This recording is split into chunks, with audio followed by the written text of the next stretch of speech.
शाहिस्तेखानाची स्वारी आणि पराभव.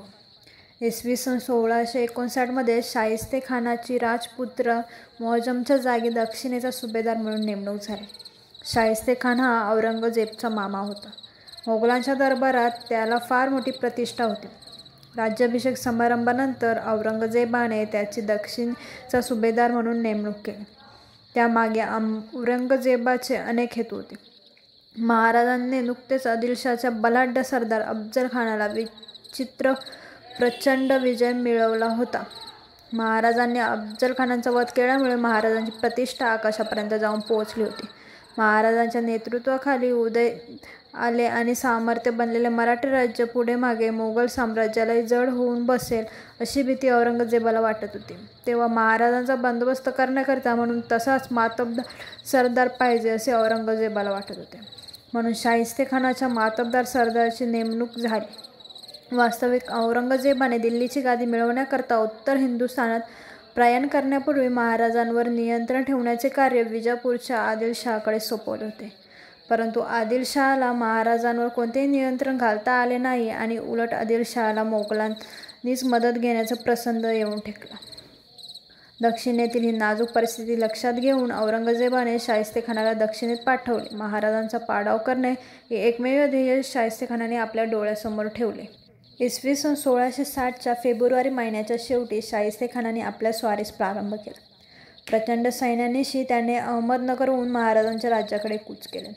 सोनवाडी, दौंड, बारामती या मार्गाने ठिकठिकाणी लुटालूट आणि विध्वंस करीत पुण्याच्या दक्षिणेला 26 मैलांवर शिरवळ या ठिकाणी तो येऊन पोचला. सभोवतालची खेडी त्याने उजाड बनवली. या वेळोवेळी महाराजांनी शाहिस्तेखानाच्या सैन्याला कोणताही अडथळा आणण्याचा प्रयत्न केला नव्हता. त्यानंतर खानाने सासवड जिंकले आणि तेथून शाहिस्तेखान पुण्यात येऊन पोचला. पावसाळ्यात पुण्यात छावणी करावी असा शाहिस्तेखानाचा प्रथम विचार होता, परंतु मराठ्यांनी आपल्या नेहमीच्या तंत्राप्रमाणे पुण्याभोवतीचा सर्व प्रदेश बेचिराख करून टाकला होता आणि त्यामुळे खानाचा संबंध सैन्याला अन्न-पाणी मिळणे कठीण होते. अशा स्थितीत पुण्यापेक्षा उत्तरेला 18 मैलांवर असणाऱ्या चाकण या गावी आपली छावणी ठेवावी असा खानाने निश्चय केला. आपल्या सैन्यानिशी शाहिस्तेखान 21 जून 1660 रोजी चाकणच्या किल्ल्याजवळ येऊन पोचला आणि त्याने चाकणच्या किल्ल्याला वेढा दिला. चाकणचा किल्लेदार फिरोंगोज नरसाळा त्याने अत्यंत शूरपणे प्रखर प्रतिकार केला. सतत 56 दिवस त्याने किल्ला लढविला, परंतु शेवटी नाईलाज होऊन त्याला किल्ल्याचा ताबा सोडून द्यावा लागला. फिरोंगीच्या पराक्रमामुळे शाहिस्तेखानही प्रभावित झाला आणि त्याने फिरोंगोजीला मोगल सैन्यात मोठी मानाची जागा देऊ केली. फिरोंगोजीने मोगल सैन्यात जाण्याचे नकारले आणि मराठ्यांच्या सेवेत राहणे पसंत केले. चाकणसारखी लहानशी गड्डी जिंकून घेण्याचा आपल्याला इतका त्याग करावा लागतो, तर सिंहगड, राजगड यांसारखे किल्ले घेताना आपल्याला किती किंमत द्यावी लागेल. या विचाराने शाहिस्तेखानाचा थरकाप उडाला आणि त्याने मोठमोठे किल्ले जिंकण्याच्या मागे लागण्याऐवजी पुण्यातच राहणे पसंत केले. 1657च्या मोगल आदिलशाह कराराने उत्तर कोकणाचा प्रदेश मोगलांना मिळाला होता, परंतु आता हा संपूर्ण प्रदेश महाराजांच्या ताब्यात होता. त्यामुळे हा प्रदेश मोगलांच्या ताब्यात यावा ही शाहिस्तेखानाकरिता प्रतिष्ठेची गोष्ट बनली होती. आत्तापर्यंत शाहिस्तेखानाने सलग दखनी आणि लिदिखान यांसारखे पराक्रमी सरदार उत्तर कोकणात पाठवले, परंतु त्यांच्या कार्यात त्यांना यश लाभले नाही. म्हणून खानाने कारतबखानाची नेमणूक केली.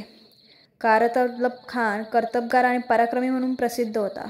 तो आपल्या मोहिमेत यशस्वी होईलच अशी खानाला खात्री वाटत होती. कारतबखानने आपल्या सैन्यासह पुण्याहून कूच केले आणि तो लोहगड मार्गाने कोकणात उतरला. या संपूर्ण प्रदेशाची माहिती मराठ्यांना होती. कारतबखानच्या हालचालीवर महाराजांचे बारीक लक्ष होते. महाराजांनी कारतबखान आणि त्याच्या सैन्याला उंबरखिंडीपाशी गाठले आणि त्यांच्यावर सर्व बाजूनी हल्ले चढवले.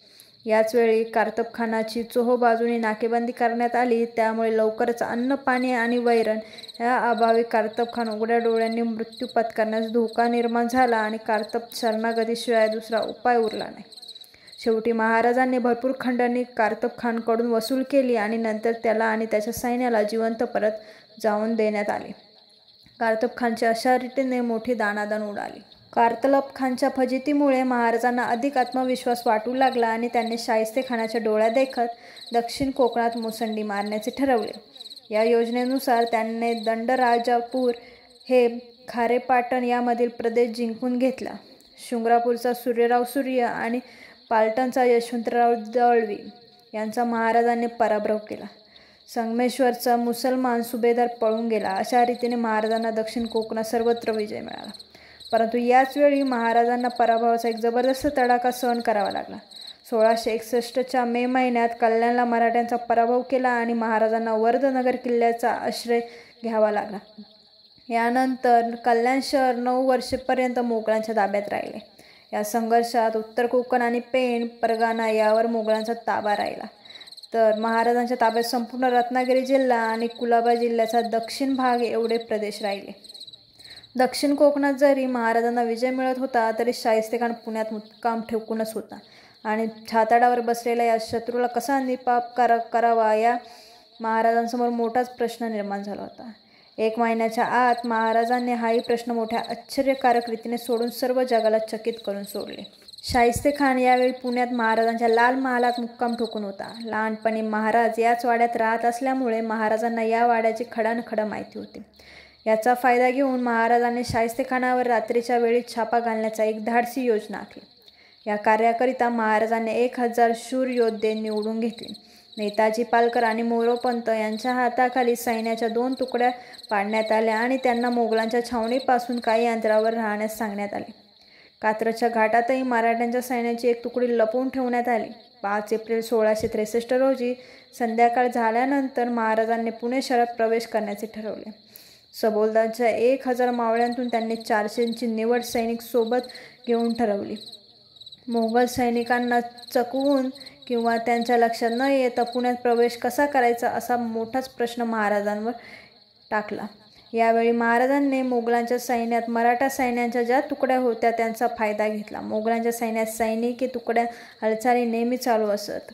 त्याचा फायदा घेऊन महाराजांनी पुण्यात प्रवेश केला. वाटेत आम्ही बंदोबस्ताच्या कामाकरिता बाहेर गेलो होतो. ते काम आटपून आमच्या तळ्यावर जात आहेत असे प्रश्न मोगल चौकीवर सांगून लागले. यामुळे महाराज पुणे शहरात सहज प्रवेश होऊ शकला. वाटेवरच्या मोगल पहाऱ्यांनी त्यांना कोणताही संशय आला नाही व या वेळोपाळी मध्यरात्र होत आली होती आणि मध्यरात्रीनंतर महाराज लाल महालाच्या छाप्याची योजना आखली होती. छाप्याकरिता निवडलेला हा दिवस चैत्र शुद्ध अष्टमी होता आणि रमजानचे उपवासाचे हे दिवस होते. रमजानच्या या महिन्यात मुसलमान लोक दिवसभर अन्न ग्रहण करीत नाही. अगदी पहाटे किंवा सूर्यास्तानंतर ते जेवण घेतात. लाल महालात सूर्यास्तानंतर भोजन झाल्यामुळे सर्व निजानीज झाली होती. सूर्योदयापूर्वी ज्यांना भोजन घ्यायचे होते त्यांनी स्वयंपाक करण्यासाठी काही स्वयंपाकी उठून स्वयंपाकाच्या तयारीला लागले होते. अशा स्थितीत महाराजांनी आपल्याबरोबर सैनिकांच्या आणखीन 2 तुकड्या पाडल्या. त्यातील एक तुकडी त्यांनी आपल्या हाताखाली घेतली व दुसरी तुकडी बाबाजी मुदगल यांच्या स्वाधीन केली.